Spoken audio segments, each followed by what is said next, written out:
자, 지금부터 시화의 현대적 개성에 대한 공부를 해보도록 하겠습니다. 1, 2 단원이 있는데요. 1 단원은 현대의 시화에 대한 학습이고요. 2 단원은 사진과 시에 대한 연관성에 대해서 공부를 해볼 거예요. 사진 이미지와 시 이미지의 상관성은 어떠한 것인지, 그리고 사진과 시의 물리적 결합으로서 포토포엠의 의미, 그리고 사진과 시의 화학적 결합인 티컷시에 대한 공부를 이제 시작하도록 하겠습니다. 자, 사진 이미지와 시 이미지의 상관성에 대해서 얘기할 건데, 시는 우리가 아는 시 많이 읽어봤잖아. 초등학교, 중학교, 고등학교 교과서에 있는 시가 있고, 또 선생님은 또 시를 쓰는 시인이니까 시를 많이 지어봤겠지. 근데 시가 갖는 특징이 뭐냐 하면 개성적 표현이라고 해서 개성적 표현. 각 개개인의 시인들이 표현하는 기법들이 다 달라요. 어떤 사람은 서정적으로 표현하기도 하고, 어떤 사람은 엄청나게 풀어서 서사적 이야기가 있는 형태로 풀어가기도 하고, 다 각자 개성이 있거든. 어떤 사람은 막 아주 짧게 2줄짜리 시로 쓰기도 하고, 3줄짜리 시, 1줄짜리 시도 있어요. 아주 짤막짤막한 시로 표현하기도 하고, 그만큼 시는 개성적으로 표현하는 장르다라는 것. 그리고 그 개성적인 표현 플러스 새로운 이미지의 결합이 바로 시라는 거야. 새로운 이미지. 시에서는 항상 그림이 그려지는데 그게 이미지야. 형상화되는 거지. 사진은 또 뭐냐? 사진은 다양한 표현 기법과, 그러니까 사실적인 모습을 그대로 사진을 탁탁 찍잖아. 그러면 사진을 찍는 구도가 어떠냐에 따라서, 눈높이가 어떠냐에 따라서, 또는 거리가 어떠냐에 따라서 우리가 느끼는 감동이 확 다른 거예요. 개미는 아주 작은 거지만 개미를 엄청 확대해가지고 개미의 눈을 사진으로 찍었다고 생각해봐. 그럼 우리가 봤을 때는 어머, 이게 무슨 눈이 이렇게 커? 외계인의 눈인가? 뭐 이럴 수도 있지만 알고 봤더니 그건 아주 작은, 우리 발 밑에 밟히기도 하는 아주 그 작은, 주근깨보다도 더 작은 개미의 눈이었던 거야. 그러니까 그만큼 확대했다기보다는 그만큼 줌을 잡아당겨서 찍은 거잖아. 그리고 아주 높은 데서 우리가 살고 있는 이 지구에 있는 어떤 도시를 높은 빌딩에서 찍었다고 생각해봐. 그럼 우리가 크다고 생각했던 게 어마어마하게 작게 보일 수도 있겠지. 그래서 원근 또는 높이, 높낮이에 따라서 우리가 받아들이는 감동이 다 다른 것처럼 사진에는 다양한 표현 기법이 있어요. 그리고 이미지가 촥촥촥 연결되면서 또 다른 이야기를 전해주는 게 사진이거든. 그러니까 사진은 사실을 그대로 찍되 어떤 표현 방법으로 찍느냐에 따라서 우리에게 다가오는 감동이 다르다. 근데 시라는 거는 그거를 표현하는 사람, 시인, 시를 쓰는 사람의 개성에 따라서 다르게 표현되어질 수 있다라는 거예요. 그렇지만 한 가지 공통적인 건 뭐냐면 이미지가 있다는 거예요. 이미지의 결합이라는 거야. 그렇지? 시는 글로 쓰여진 그림이야. 사진은 그림으로 표현하는 또 다른 그림이지. 자, 이미지란 하고 개념 정리가 되어 있어. 한번 읽어볼래? 이미지란 마음속에 그리는 사물의 감각적 형상이다.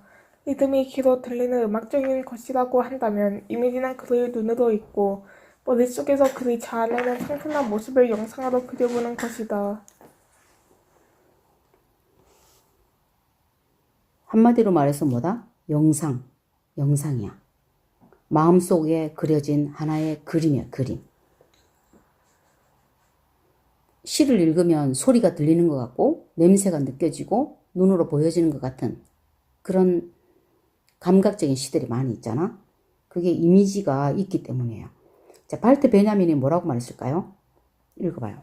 발터 베냐민은 기획의 장치에 의해 만들어진 이미지를 예술의 영역에 포함시키려는 시도는 예술 자체의 변화와 예술의 영역을 구분하는 패러다임의 새로운 변화를 가져다주는 일이라고 말했다. 다시 말해 사진을 창작하는 도구로 활용하는 변화는 새로운 상상력의 장을 열어준다는 의미이다. 그렇지? 그러니까 기계. 요즘은 뭐 스마트폰으로 못하는 게 없잖아요. 스마트폰으로 사진 이미지가 움직이기도 해. 그거 봤니? 영상 보면은 예전에는 사진 찍으면 그냥 사진 평면적인 거였단 말이지. 근데 거기에다가 어떤 하나의 기술을 요함으로써 거기가 뭐 파도가 치기도 하고 실제로 폭포가 떨어지는 장면이 묘사되기도 하고 안개가 피어오르기도 하고 그런 거 본 적 있어? 이미지 많이 만들잖아. 쇼츠 같은 거. 그게 다양한 기술에 의해서 이런 발전을 통해서 여러 가지 변화를 거듭한다는 거지.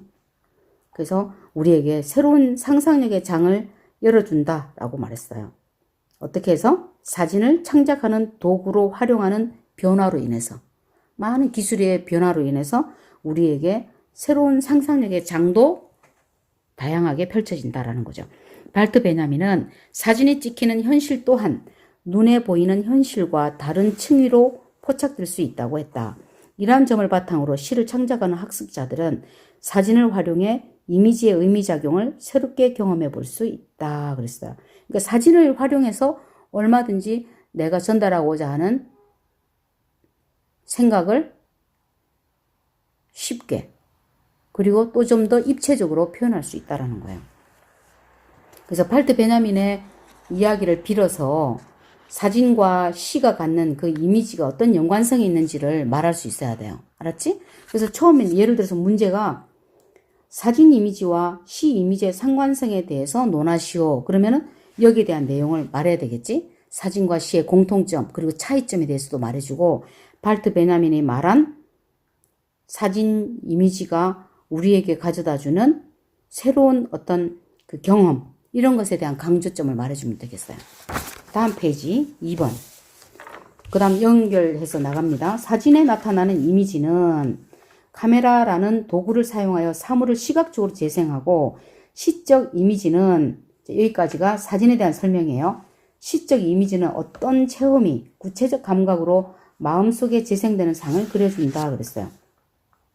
그 구체적 감각이라는 게 시인이 표현하는 어떤 시각적이고 청각적, 후각적, 미각적, 촉각적인 오감을 다 활용해서 우리에게 새로운 그림을 그려준다라는 거야.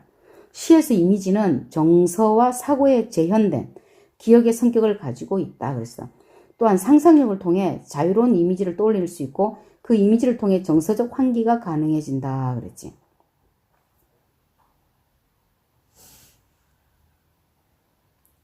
선생님의 시 중에 민들레 씨앗이라는 시가 있어요.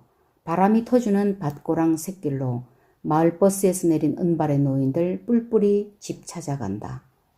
자, 그 구절에서 봤을 때 바람이 터주는 밭고랑 샛길로, 바람이 막 불어요. 그리고 그냥 밭이 쫙 펼쳐져 있는데 밭 사이사이로 마을 버스에서 내린 은발의 노인들이 그 길을 걸어가고 있는 거야. 민들레 홀씨처럼. 그런 그림을 이제 내가 그려보는 거지. 그런 시어가 있으면. 시에서 이미지는 정서와 사고에 재현된 기억의 성격을 가지고 있다 그랬어요. 시인이 자기가 느낀 감동을 뭘로 표현을 해요? 시어로 표현을 하잖아. 그래서 시인이 펼치고 있는 그 상상력, 그 문장을 통해서 우리 독자들은 그 시에 대한 그림을 그리면서 마음속으로 그림을 그려. 상상력이겠지? 그래서 이미지를 떠올리는 거예요. 이미지를 통해 정서적 환기가 가능해진다. 내가 지금 이 평면적인 강의실에 있지만은 시를 읽다 보면 내가 바닷가 한가운데 서 있을 수도 있고 산 정상에 있을 수도 있고, 그렇게 정서적으로 시에 따라서 내가 머릿속으로 그림을 그림으로써 그런 변화를 내가 체험해 볼 수 있는 거예요. 사진이 피사체의 외적 물적 형태의 흔적만 기계적으로 옮기는 것이 아니라 시와 마찬가지로 그 속에 피사체와 관련한 의미작용이 풍요로운 상상력을 불러온다 그랬어요.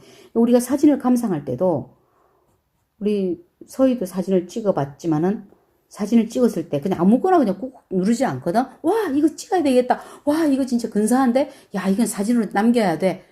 내 마음에 딱 뭔가 와닿는 그게 있단 말이야. 스파크가 일어나는 거지. 그때 내가 카메라를 딱 켜면서 이렇게 찍을까, 저렇게 찍을까, 세워서 찍을까, 뉘어서 찍을까, 아니면 줌을 당겨서 찍을까, 아니면 멀리서 찍을까, 아니면 삐뚤음하게 찍을까 생각하잖아요. 그지? 그것처럼 피사체, 내가 찍고자 하는 어떤 물체, 풍경, 이런 것들로 통해서 내 생각이 가미됨으로써 풍요로운 상상력을 가져올 수 있다는 거야. 이게 시와 사진이 가져오는 그런 공통점이 있다는 거지. 여기까지 이해될까요? 응? 그러니까 동떨어진 게 아니라는 거야. 시나 사진이나 똑같이 거기에는 사진을 찍는 또는 시를 쓰는 사람의 정서, 마음이 담겨 있어서 그걸 통해서 그걸 감상할 때 우리로 하여금 머릿속으로 그림을 그리게 하고 그림 속에 숨어있는 이야기를 우리가 떠올리게 되는 거지. 현대시는, 거기 이제 너 읽어봐. 현대시는 현대시는 음악성이 강했던 과거에 비해 시각적 이미지를 더 중요시하는 경향이 있기 때문에 사진과는 더 깊은 관련성을 갖게 되었다. 이게 옛날의 시들은 시조라든지 뭐 고대 시가라든지 이런 거는 그런 뭐 그것보다는 그냥 정서의 표현 이런 거에 아니면 메시지 내가 전달하고자 하는 주제 이런 것에 더 부각이 됐다면 지금은 이미지를 굉장히 강조하는 그런 현대적인 시의 특징이 있어요. 그것처럼 사진이 뭐다? 사진도 공통점이 그런 게 있다는 거야. 이미지를 통해서 우리에게 전달하고자 하는 메시지가 있다는 거지. 시는 사진은 아니지만 시어를 읽다 보면 그림이 그려지고 풍경이 느껴지고 마치 그림을 보는 것처럼 묘사가 되는 거야. 묘사. 문학 작품은 묘사를 통해서 그림을 그릴 수 있는 거야. 묘사가 뭔지 알지? 자세하게 상황을 섬세하게 표현하는 거예요. 사진이 첨가된 시집. 그런 거 본 적 있니? 대답을 해야지. 네. 사진을 소재로 창작한 시. 시와 사진이 어울리는 사례는 생각보다 흔히 볼 수 있다. 시와 사진의 하이브리드 영역을 살펴보면 새로운 이미지를 구축해주는 디카시. 디카시 밑줄 쳐봐요. 예를 들면 이런 게 있다는 거야. 디카시 또는 포토포엠. 그뿐만 아니라 요새는 동영상 알아요? 동영상으로 시에 대한 배경이라든지 그걸 쫙 영상을 깔아주면서 시의 느낌과 비슷한 그런 영상을 배경으로 깔고 시어가 쫙 올라가는 거야. 그러면은 그냥 평범해 보였던 그냥 종이에 갇혀 있었던 시가 살아서 풍경 속에서 같이 이렇게 스며들어 있는 그런 느낌을 맛볼 수가 있거든요. 그래서 문자와, 이거 매우 중요한 건 밑줄 쳐봐.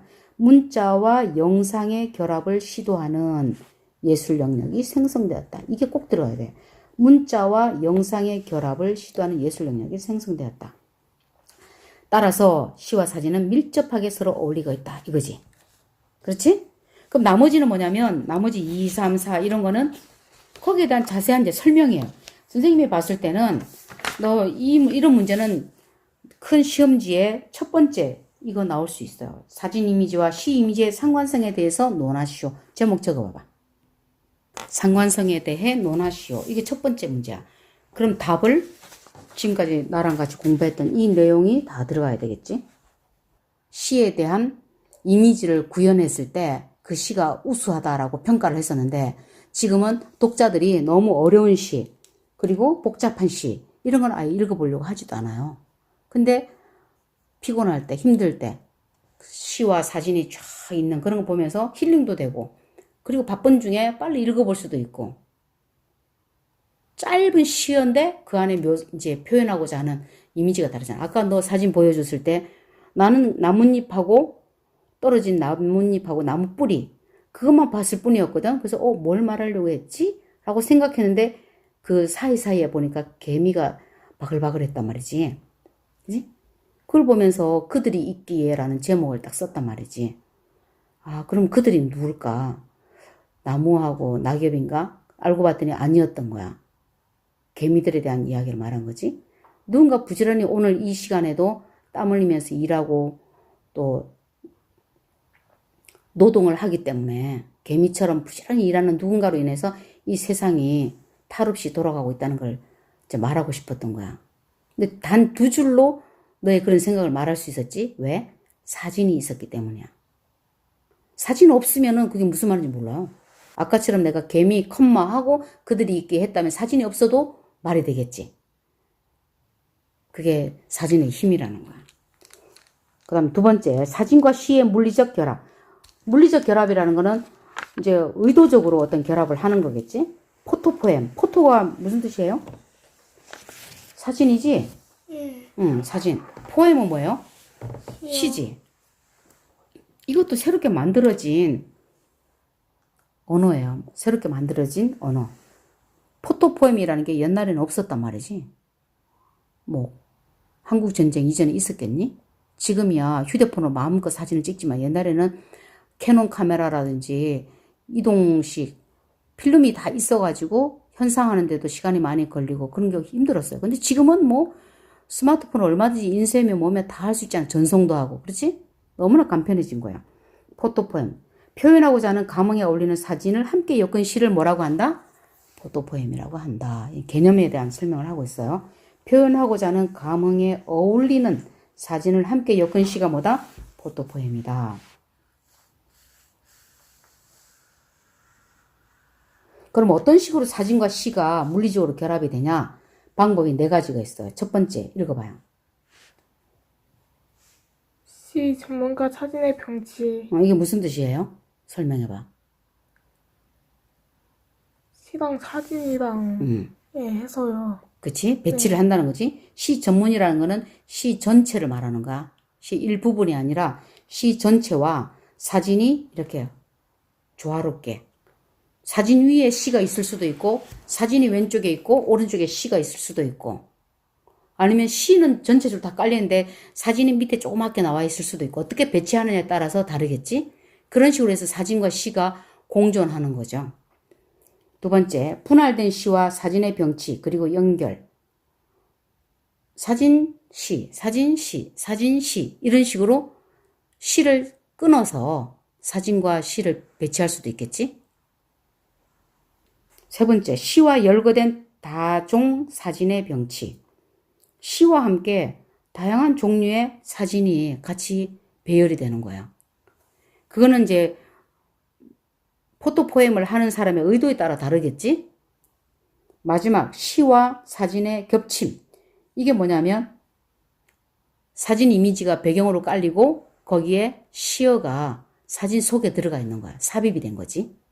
이해되지? 이런 건 외워야 되겠지. 그래서 너네 다 오픈북이라는 거야.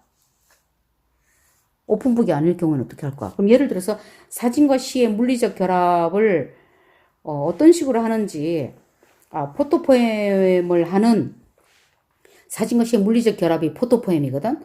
포토포엠을 하는 방식에 대해서 설명하시오라는 거야. 그러니까 논하시오하고 설명하시오는 달라요. 논하시오라는 건 뭐냐면 서론, 본론, 결론이 나와야 돼. 세 부분으로 나눠야 돼. 세 부분. 처음 앞부분에는 내가 뭘 말하고자 했는지를 적고 가운데 부분에는 네가 전달하고자 하는 내용을 첫째, 둘째, 셋째 이렇게 본론을 딱 말하고 마지막 결론에서 너의 생각을 가미해서 비판할 수도 있고 또 거기다가 플러스 생각으로 나의 감상을 적을 수도 있고 자기 생각을 반드시 적어줘야 돼. 서론, 본론, 결론을 적는 게 논하시오. 설명하시오는 뭐냐면 내 생각이 안 들어있어도 돼. 설명은 말 그대로 있는 그대로에 대해서 개념을 그냥 이렇게 쭉 연결해서 나열해주면 되는 거야. 이해되니?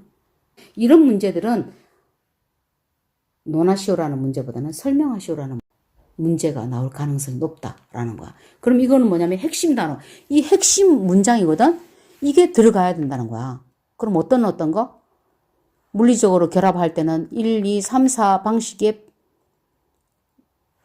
이 방식이 필요하다라는 걸 네가 말해야 돼. 어떤 식으로? 시 전문과 사진의 병치, 분할된 시와 사진의 병치, 그리고 연결. 이런 단어가 그럼 문장으로 이렇게 표현할 수 있겠지? 표현하고자 하는 감흥에 어울리는 사진을 함께 엮은 시를 포토포엠이라고 한다. 포토포엠을 만드는 4가지 방식이 있는데 첫 번째, 시 전문과 사진을 병치하는 것. 두 번째, 분할된 시와 사진의 병치 그리고 연결을 하는 방식이 있다. 그랬다 한 문장 끊어줬어. 세 번째, 시와 열거된 다양한 종류의 사진을 병치하거나 끝으로 시와 보정사진의 겹침을 통해서 자연스럽게 시와 사진이 어우러지는 이미지를 형상화시키는 방식이 있다. 끝. 이렇게 말하면 되는 거야. 뭐 거기에 대해서 이렇게 하면 좋다 안 좋다 이렇게 하면 뭐 문제점이 있다 이런 자기 생각은 들어갈 필요가 없는 거야. 하는 방식만 중요한 핵심 구절을 넣어서 연결만 시켜주면 되는 거야. 지금 선생님 말한 것처럼. 이해됐지? 이런 것도 문제 나올 수 있어요. 자, 그 다음 3페이지 들어가 볼게요.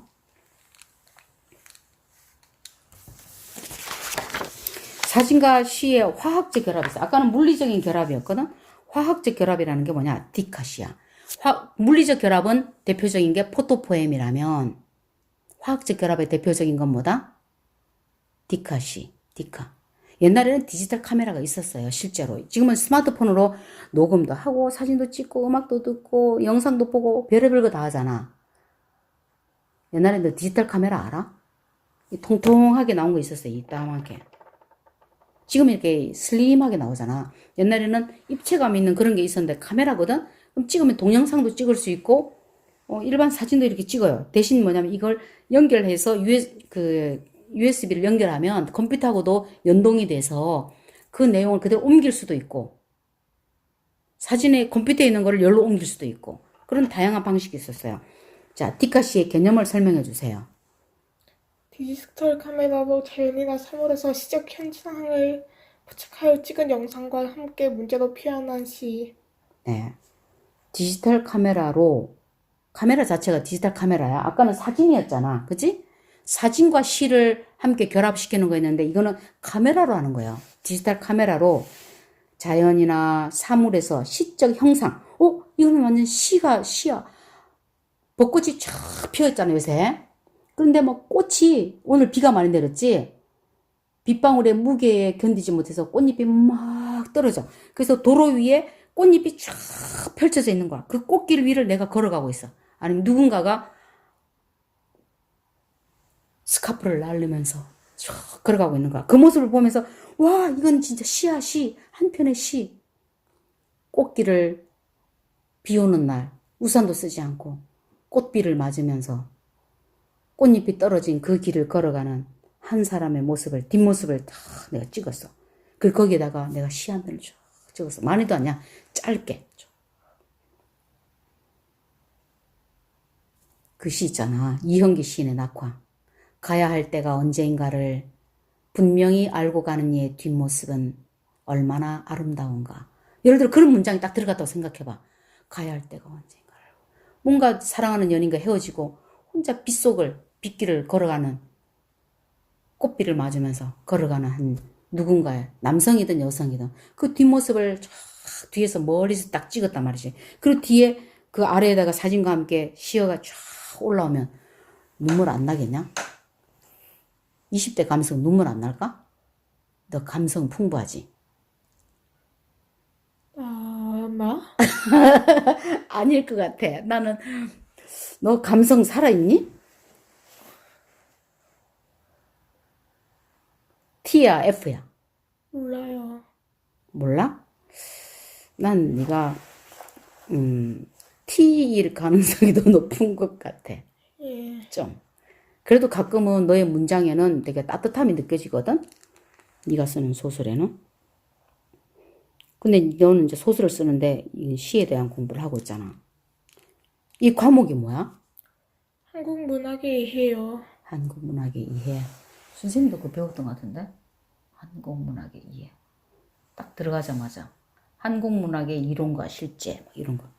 자, 다음 디카시는 이게 연결되는 거야. 디카시는 여기서부터 네가 쭉 설명을 해봐. 네가 이거 다 배운 거잖아.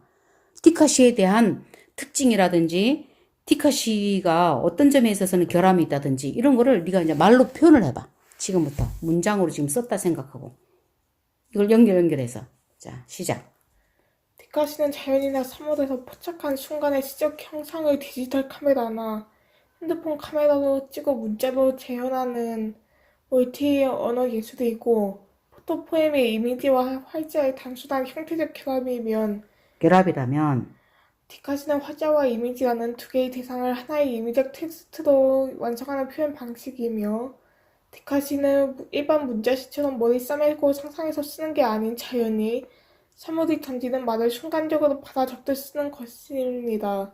그리고 이미 사진이나 이미지로 말하고 있으니 문장은 다소 행 인내가 바람직합니다. 그 넘어가면 뭐예요? 넘어가면 이미지보다는 문장에 더 집중을 하기 때문에 그 이미지에 대한 형상화가 그 감동이 떨어질 수 있겠지? 최대한 짧게, 더 짧게 3줄이면 더 좋아. 3줄. 그러니까 포토 포엠이 좀 약간 뭐예요? 단순한 형태적 결합이라면 단순한 형태적 결합. 사진을 여기다 놓고 저기다 놓고 이렇게 하잖아? 응? 배합하고 어떻게 배열을 할 것인지 그런 거라면 디카시는 하나의 의미적 텍스트로 완성하는 표현 방식이야. 그냥 이미지 안에 시가 다 들어가서 같이 연결돼서 표현되어지는 장르라는 거예요. 이런 문제가 나올 수도 있어요. 포토포엠과 디카시에 대한 설명을 하시오라고 나올 수도 있고, 포토포엠과 디카시의 차이점에 대해서 설명하시오 나올 수 있다. 그렇지? 이거 그럼 이 개념을 정확하게 알고 있어야 포토포엠은 뭐고 디카시는 뭐고 어떤 점은 공통점인데 어떤 차이점이 있다. 이걸 네가 말할 수 있어야 돼. 이 문제 딱 나올 수 있다. 너 졸리니? 피곤하긴 해요. 어젯밤에 뭐 했니? 어젯밤에요. 응. 아, 말 안 해도 돼. 사생활이면. 네. 아, 어제 너 대전에서 왔을 거 아니야. 네. 그러니까 얼마나 피곤하겠니? 일주일 동안. 네. 그치? 그러니까 공부하는 방식을 내가 알려주는 거야. 내가 오늘 이거 내용을 너 어떻게 너 머릿속에다 다 집어넣어 주겠어. 그치? 네. 방식 이제 이해되니? 문제를 네가 만들면서 하라고. 문제를. 첫 번째, 바로 선생님 문제 만들어줬잖아. 어떻게? 사진 이미지와 시 이미지의 상관성에 대해 논하시오. 벌써 교수님이 이만큼 문장을 줬잖아. 이만큼. 이랬을 때는 이건 큰 문제로 나온다라는 거야. 4분의 1. 양면으로 시험지가 나오잖아. 4분의 1. 그 다음에 작은 문제가 여러 개가 나올 수 있는 거야. 그런다고 하면 이것만 따로따로 설명하라고 절대 하지 않을 거야. 그럼 어떻게 한다? 포토포엠과 디카시의 공통점과 차이점에 대해서 설명하시오. 적어봐봐. 연필로 적어봐. 포토포엠과 거기에 대한 거 네가 노트북으로 적어야 돼. 포토포엠과 디카시의 차이점에 대해 설명하시오. 예상 문제를 뽑는 거예요. 포토포엠과 디카시의 공통점과 차이점에 대해 설명하시오. 설명하시오의 개념 알지? 설명한다는 건 자기 생각 안 들어가도 돼요. 응? 논리적으로 안 써도 돼. 그냥 공통점은 뭐고 차이점은 뭐다라는 거 말해야 돼. 근데 아까 네가 말로 표현했잖아. 문장이 너무 길어요. 그러면 여기는 이렇게 돼 있지만 중간에서 내가 자를 수도 있어. 예를 들면 디카시는 자연이나 사물에서 포착한 순간의 시적 형상을 디지털 카메라나 휴대폰 카메라로 찍어 문자로 재현하는 멀티 언어 예술이다. 그건 이렇게 써. 이대로 연결해도 되겠네. 포토포엠이 이미지와 활자의 단순한 형태적 결합이라면 디카시는 활자와 이미지라는 두 개의 대상을 하나의 의미적 텍스트로 완성하는 표현 양식이다. 따라서 디카시는 이런 거 있잖아. 접속사. 그러므로 따라서 그리고 이런 접속사를 써서 문장 연결을 자연스럽게 만들어 봐봐. 이거 있는 그대로를 적지 말고. 디카시는 일반 문자시처럼 머리 싸매고 상상해서 쓰는 게 아니라 자연히 사물이 던지는 말을 순간적으로 받아 적듯 쓰는 것이다. 아까 선생님 얘기했던 것처럼 벚꽃이 피었다가 비 오는 날 지고 있는데 누군가 걸어가는 뒷모습을 보면서 이건 작가의 상상력이야. 그 사람은 누구랑 헤어지고 걸어가는 게 아닐 수도 있어. 그렇지? 그냥 서점에서 책 사고 그냥 가는 길일 수도 있단 말이야. 근데 내가 봤을 때는 왠지 모르게 그 걸음걸이가 마치 시련의 아픔을 안고 비 오는 날 우산도 안 쓰고 꽃비를 맞으면서 비를 맞으면서 걸어가는 그 모습이 너무나 처연하고 안 돼 보였던 거야. 그래서 나는 그런 느낌으로 이별의 아픔이나 슬픔을 담아서 문장을 쓸 수가 있겠지. 이미 사진으로 말하고 있으므로 문장은 오행인해가 바람직하다. 너무 길거나 너무 짧지 않게 오행인해가 바람직하다. 이게 네가 조금씩 보태서 조금씩 이렇게 삽입해서 접속사라든지 다른 문장을 조금씩 넣는다면 좀 차별화가 이루어지겠지. 다른 친구들도 똑같이 답을 적었다고 생각해봐. 얼마나 교수님이 재미없겠니. 그지? 너만의 문장으로. 다만 너무 길게 쓰지 말고 한쪽이 길었다면 짧게 끊기도 하고 아니면 이렇게 끊어도 되겠지. 포토포엠은 이미지와 활자의 단순한 형태적 결합이다. 반면 디카시는 이런 식으로 두 개의 문장을 하나로 줄일 수도 있는 거야. 길었다 짧았다 길었다 짧았다 그러면서 뭐예요? 리듬감이 있는 그런 문장을 만들어야 되겠지? 자, 1, 2, 3 끝났어요.